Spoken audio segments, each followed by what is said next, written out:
Wakil Wali Kota Makassar nomor urut 2, Abdul Rahman Bando, belusukan keluar masuk lorong menyasar 4 kelurahan di Kecamatan Mamajang, Makassar, Sabtu siang.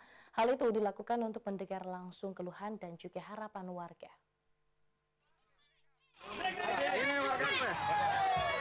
Dengan didampingi sejumlah ketua rukun warga dan tokoh masyarakat Sabtu siang, Abdul Rahman Bando melakukan belusukan masuk keluar lorong menyasar 4 kelurahan di Kecamatan Mamajang, Kota Makassar. Dengan penuh semangat, Abdul Rahman Bando berjalan kaki maraton menyapa warga dan berinteraksi, menyusuri lorong dan jalan, yakni Jalan Onta Lama, Onta Baru, Kancil 3, Kancil Utara, Singa 1, dan 3, Badak 6, Serigala, Beruang, dan Jalan Tupai di 4 kelurahan, yakni Kelurahan Mandala, Mamajang Luar, Bontobiraeng, Mamajang, lingkup Kecamatan Mamajang. Antusias warga pun berdatangan dan sesekali berfoto dengan birokrat senior ini. Usai belusukan, Abdul Rahman Bando silaturahmi bersama warga dan tokoh masyarakat Jalan Tupai Lorong 14, Kelurahan Bontobiraeng, dan mensosialisasikan sejumlah program Api Rahman.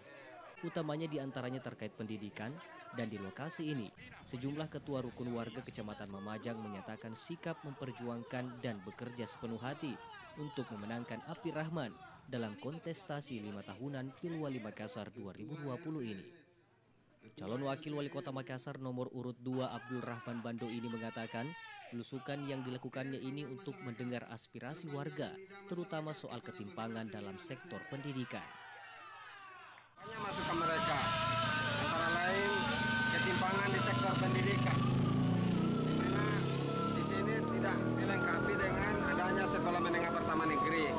Maka menjadi tanggung jawab pemerintah ke depan berpikir bagaimana menyamaratakan dan mendistribusikan lembaga pendidikan itu secara merata di wilayah Makassar.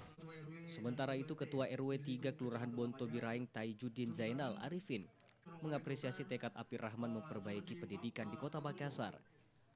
Warga pun berharap juga ada pelayanan wifi gratis untuk anak-anak sekolah, apalagi dalam kondisi sekarang.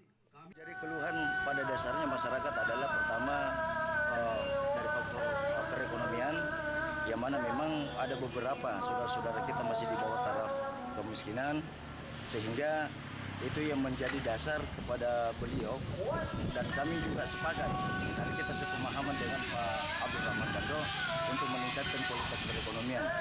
Di luar daripada itu, sektor pendidikan seperti yang disampaikan tadi Pak Wawali, bahwa memang sektor pendidikan perlu ditingkatkan.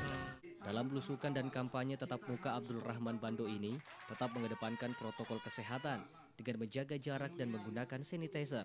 Selain itu, kegiatan ini disemarakan dengan hadirnya para duta sehat Api Rahman yang membagikan masker dan menyemprotkan sanitizer kepada warga. Tim Liputan, Slebes TV.